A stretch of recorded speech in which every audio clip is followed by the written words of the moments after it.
Don't miss out on important news. Our videos are being deleted. So if you don't want to be cut off from honest news, take a moment to sign up for our newsletter at newsletter.ntd.com so you don't lose access to NTD. Go to newsletter.ntd.com to sign up for our evening newsletter. 3 Republican House members are down $500 each in fines for not wearing masks, and several more have been warned. They are protesting the mask mandate, saying the House should comply with the most current CDC guidance. A group of Republican lawmakers took off their masks on the House floor Tuesday. They argue that the chamber's mask mandate needs to be updated in light of new CDC guidance. 3 were issued a $500 fine apiece. At least 8 other members were issued warnings. Further violations could lead to $2,500 fines. Representative Brian Mast said it is the best $500 he ever spent. He tweeted, "This was never about science. It has always been about power." Representative Ralph Norman's office told NTD after receiving the warning, the congressman appeared to be maskless on the floor Wednesday. Despite the CDC's announcement last week, the Capitol physician insists everyone on the floor wear masks until all members are fully vaccinated. House Republicans are also urging Speaker Nancy Pelosi to end proxy voting and virtual committee hearings. Lin Lin, NTD News. And the Biden administration is lifting sanctions on Russia's Nord Stream 2 pipeline. U.S. officials say it's to strengthen ties with Germany, but there are consequences. NTD's Kevin Hogan brings us more. Germany has confirmed the U.S. lifted sanctions regarding Nord Stream 2 pipeline, including the Russian state-owned company overseeing the project and its CEO. The controversial project allows additional natural gas to flow from Russia to Germany. The German foreign minister is pleased with the decision.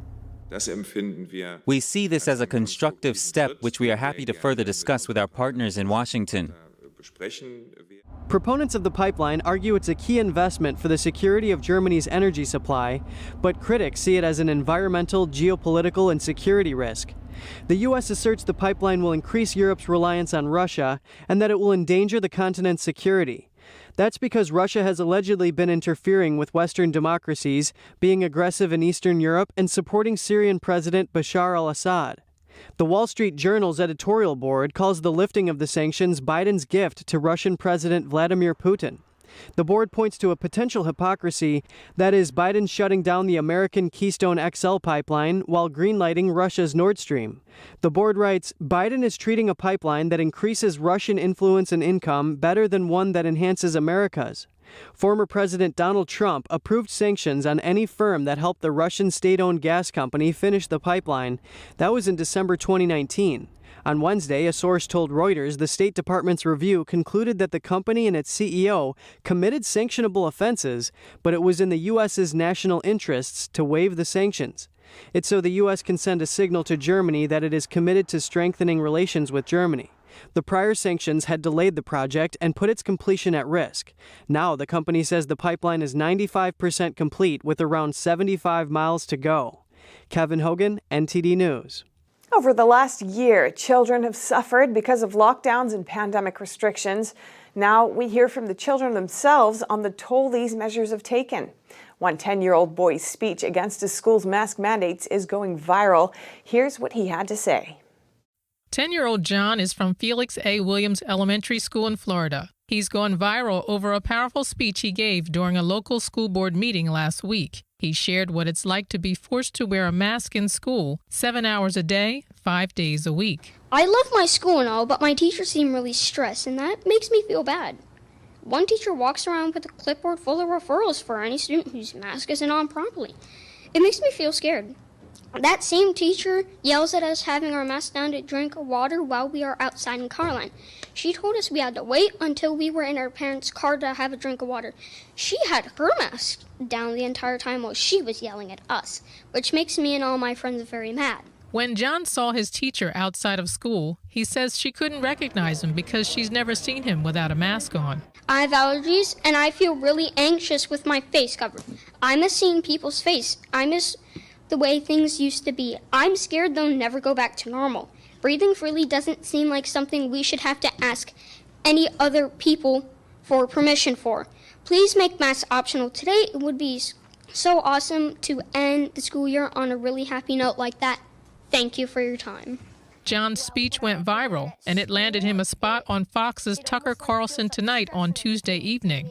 But despite John's appeal, the school board voted to keep the mask mandatory for the 12 remaining days of the current school year. Other children are speaking out from under the masks, too. This young student from Orange County, California, gave a speech at a protest against school mask mandates on Monday. The video was captured by YouTuber Anomaly, who was at the event. There's teachers there that yell at me every day for having my mask over my nose. We go to PE, we do basketball and soccer, and we run around, and they're still yelling at us for having our mask under our nose or down. I feel like I'm gonna pass out sometimes because I can't breathe. I can't feel like I can't just breathe at all. It gets me hot. And just like John, one aspect of the mask she finds most upsetting is being unable to see her friends' faces. I used to see people smiling, like I used to see my friends smile. I used to see them be happy every day. Everyone's like, just, I feel like it's depressing. It's very sad. The momentum to get masks off children is growing across the country. Many other students, parents, and child health care professionals are saying no more to the mask. Reporting by Grace Coulter, NTD News. A group of young men in New York City have been caught in a ring of unemployment fraud. They stole over $2 million of unemployment benefit money. They were caught with over 100 debit cards, all with different names. NTD's Jason Perry has the story. 8 men between the ages of 18 and 25 were charged for fraudulently collecting $2 million in pandemic relief funds.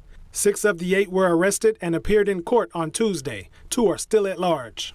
In a span of about a year, prosecutors say the suspects were opening unemployment insurance claims under different names, but using their own addresses and phone numbers.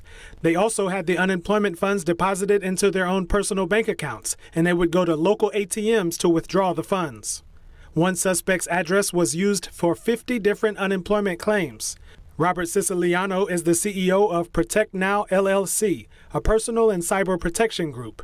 He explained how the Department of Labor could miss something like this.